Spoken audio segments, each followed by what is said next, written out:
Do you ever wonder about your life purpose? Do you wonder if you're on the path that your soul intended for you to be on? Many of us on spiritual journeys wonder about this. We wonder if we're making the difference that we are here to make.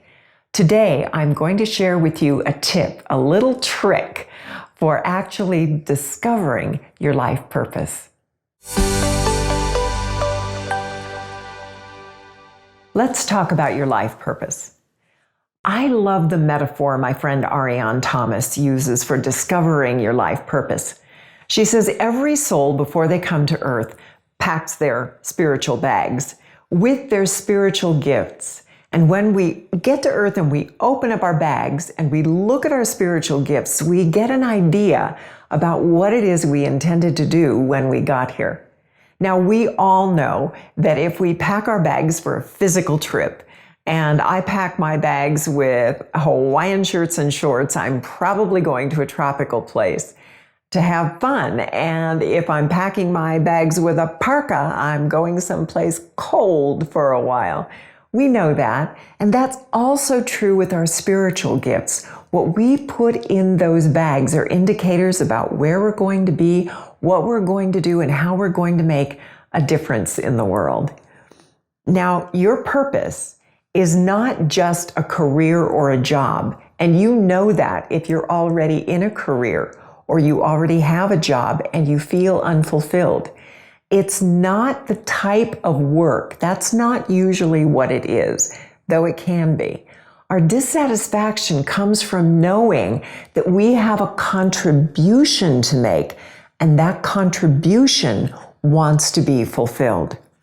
Now, a lot of people will say to me, "Oh, I know my purpose, Misa.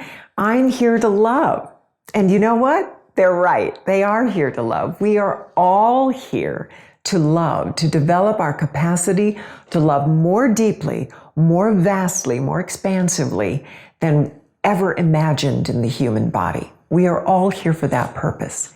And we all have a unique way in which we are here to express that purpose. We are here to give something and learn something. And that desire to give and to learn can be understood through our spiritual gifts. The very gifts that we came in with show us something about what we're here to give and what we're here to learn.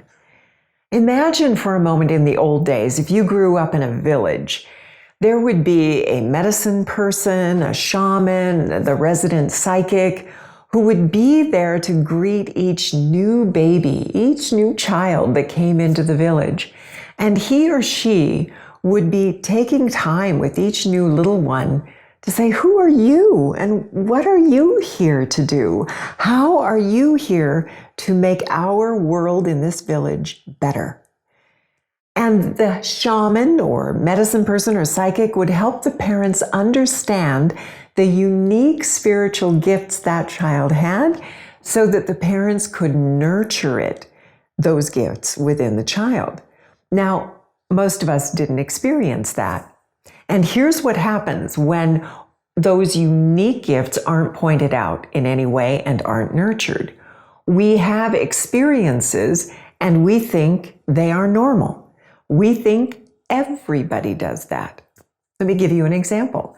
I had a friend who saw auras, and she thought everyone saw auras. She didn't know it was one of her unique spiritual gifts that could be cultivated and developed to help her be of better service in the world. And that happens to all of us. We don't always recognize the special gifts that we came in with. Now, we all have spiritual gifts that are difficult for us to recognize, that we take for granted. And there are some gifts that are even trickier. Let me give you an example. I helped a client who was quite surprised to discover that one of her key, if not her most important spiritual gift, was as a dreamer. Now, we all dream. We all have access to our dreams, but a dreamer is a little bit different. A dreamer is able to take in a question or a problem that needs to be solved into the dream time and actually dream a whole new probability, a new reality in service to the people who would benefit from that new reality. So dreamers tend to do most of their work at night. Most often, not always. Some dreamers work during the day. But what's most important is that they need to be sleeping and dreaming, and they need to be able to wake up gradually when they want to wake up. They are the ones who need to protect their dream time. They can't get up at 5 o'clock in the morning or 6 o'clock in the morning when everyone else is getting up, because they're often finishing up the dreams that will make the biggest difference for the people that they are serving, or whatever period of time is their natural dreaming time. So this woman was delighted to find out that her tendency to sleep and dream and her need to do that was actually a significant part of her work. She didn't have to worry so much about finding the right career or the right job or deciding whether she should be an entrepreneur and doing some kind of special work during her daytime hours. Her major work was happening at night, and her daytime hours, her daytime service could be in things that absolutely pleased her, but they weren't fundamental to her purpose. Here's another spiritual gift that can be tricky for people.